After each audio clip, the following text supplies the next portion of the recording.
Kami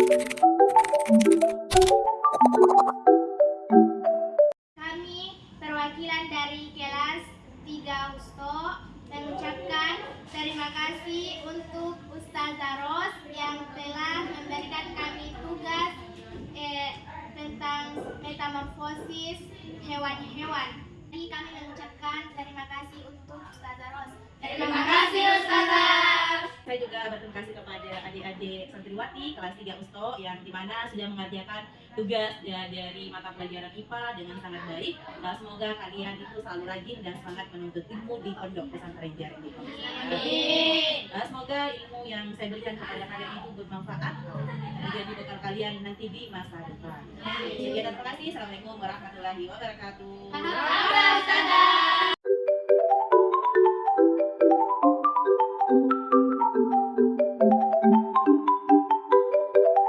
Bismillahirrahmanirrahim. Assalamualaikum warahmatullahi wabarakatuh. Waalaikumsalam warahmatullahi wabarakatuh. Perkenalkan, kami dari kelompok Kerajaan Laut akan mempresentasikan. Sebutkan dulu nama temanmu dong. Kelompok saya ada Naila Watul Khaira, saya sendiri, dan di samping kiri saya ada Syarliani Dela Suci, di samping kanan saya ada Nur Hidayah. Masya Allah. Ya. Saya akan mempresentasikan dalam mapel ilmu pengetahuan alam, yaitu IPA. Sebelum mempresentasikan, saya ada pantun ya. Ya, Masya Allah. Pantunnya adalah cari kepiting di waktu malam. Cakep. Jangan lupa membawa lampu. Cakep, asik. Walau kulitmu tampak hitam, tapi hatimu seperti salju. Ya, Masya Allah. Saya akan menjelaskan metamorfosis kepiting. Ya. Dan yang pertama adalah fase reproduksi. Fase reproduksi kepiting betina melepaskan hingga 2 juta sel telur yang dibuahi. Telur ini diinkubasi pada telur rendah di perut betina selama hampir 3 minggu. Fase yang kedua adalah fase telur. Telur rajungan terlepas dari kepiting betina sampai 8 sampai 18 hari. Dan fase yang ketiga yaitu fase zoea. Fase zoea adalah dalam tahapan pertumbuhan ini mereka transparan dan panjangnya 1 cm.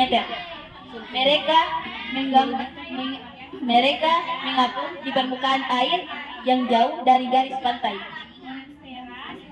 Dan fase yang ketiga adalah megalopai. Megalopai adalah berat dan ukuran zoea mulai tumbuh dengan cepat dan berganti cangkang beberapa kali. Megalopai hidup di dasar laut dan muara.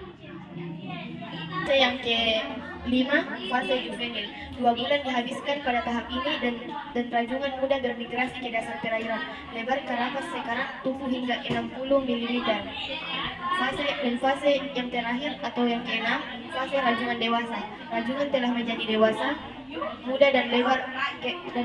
Kerapasnya kira-kira 90 mm hingga dewasa sepenuhnya. Pada tahap ini banyak betina muda akan kawin untuk pertama kalinya atau kurang lebih 1 tahun. Yang terakhir saya akan membacakan sebuah hadis yang berkaitan tentang kepiting. Kullu ma ya'ishu fil birri min dawabil bahri la yahillu bi ghairi zakatin katoiril ma'i wa sulahfati wa qalbil ma'i illa ma ala damma fihi kasarotani fa innahu yubahu bi ghairi zakatin. Yang artinya setiap hewan yang hidup di daratan berupa binatang melata laut itu tidak halal tanpa disembelih terlebih dahulu, seperti burung laut, penyu dan anjing laut, kecuali binatang yang tidak memiliki darah seperti kepiting maka boleh dimakan tanpa disembelih. Masya Allah. Dan inilah hasil pemaparan presentasi kami. Dan terima kasih untuk guru mapel kami yaitu Ustazah Ros sudah memberikan kami tugas untuk membuat metamorfosis kepiting. Dan ya inilah hasilnya. Jika ada kesalahan itu datangnya dari kita bertiga, jika ada kebenaran yaitu semata-mata dari Allah Subhanahu wa Ta'ala. Ya, cukup sekian. Assalamualaikum warahmatullahi wabarakatuh.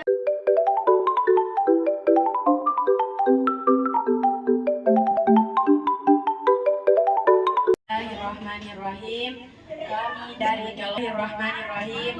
Assalamualaikum warahmatullahi wabarakatuh. Waalaikumsalam warahmatullahi wabarakatuh. Kami dari kelompok Terbit Imut 02 akan mempresentasikan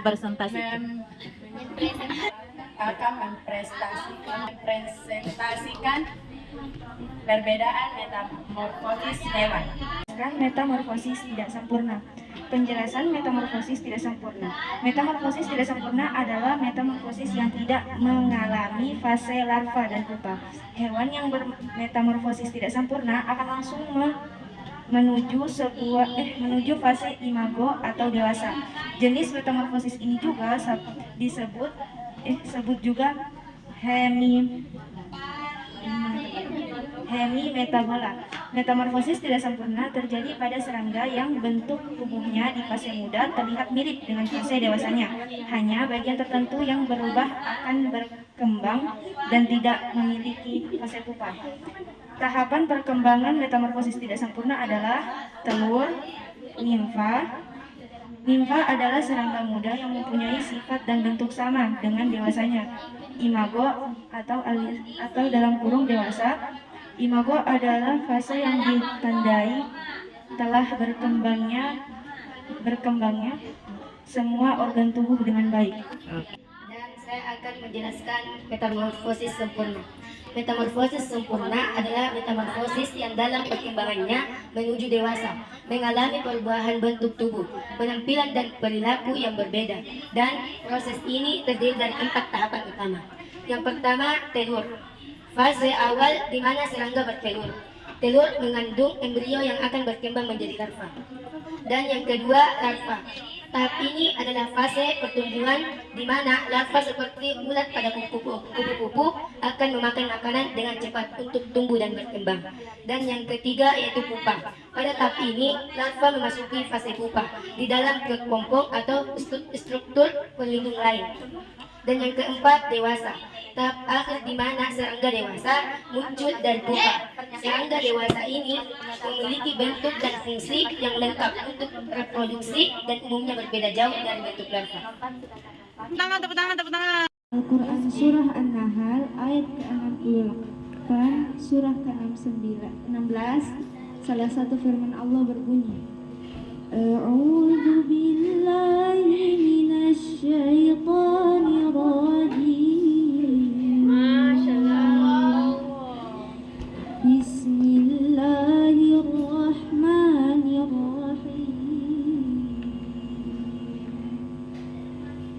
وأوحى ربك إلى النحل أن اتخذي من الجبال بيوتا ومن الشجر ومما يعرشون صدق الله العظيم.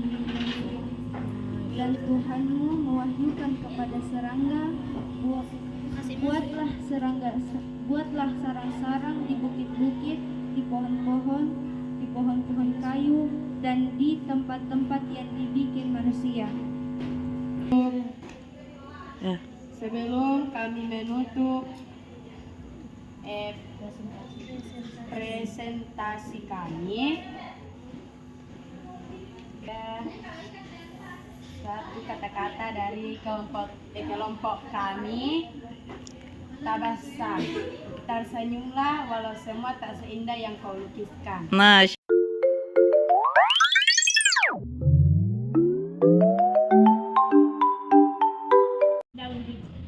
Kelompok daun hijau.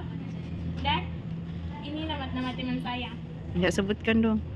Mitra Aulia, Syafa Nur Syaki, dan Adiba Aida Elsahide. Di sini saya ingin mempresentasikan tentang amfibi.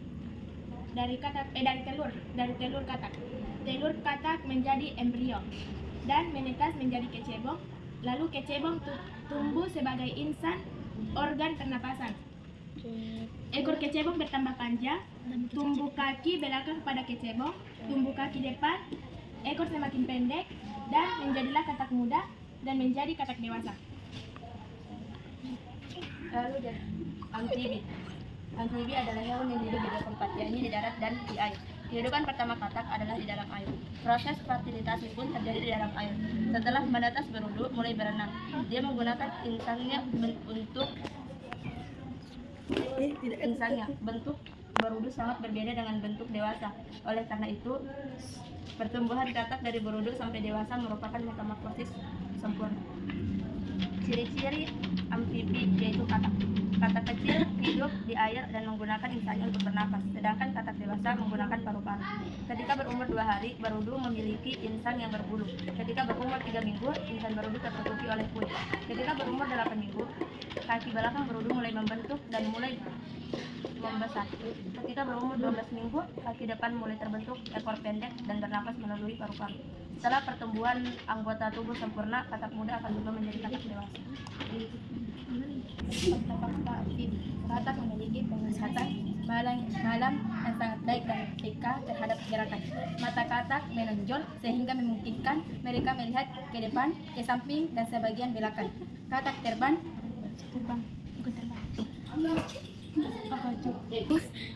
dapat meluncur sejauh 12 hingga 15 meter dengan menggunakan selaput yang melebar di antara jari kaki dan jari tangan.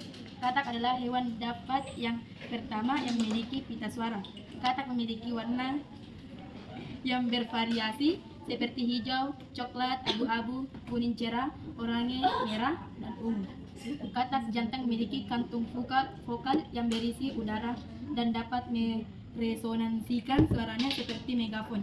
Katak yang merupakan salah satu anggota kelompok amfibi yang bertambah pendek dan memiliki ekor pendek. Ia membunuh kodok karena sesungguhnya ia di antara makhluk Allah SWT yang paling banyak berzikirnya. Ya, sebelum menutup hasil presentasi kita, ada satu pantun dan yang akan saya sampaikan dari kelompok kita. Kelompok daun hijau. Lompat si katak lompat, lompat di rumput muda, belajar kuat-kuat, buat ilmu di hari tua. Kami kelompok daun hijau kami berterima kasih dengan Ustazah Ros karena ini sudah memberikan tugas seperti ini. Ya, jika ada kesalahan itu dari kami dan jika ada kebenaran itu semata-mata hanya dari Allah Subhanahu wa Ta'ala. Dan semoga bermanfaat bagi kita semua. Terima kasih.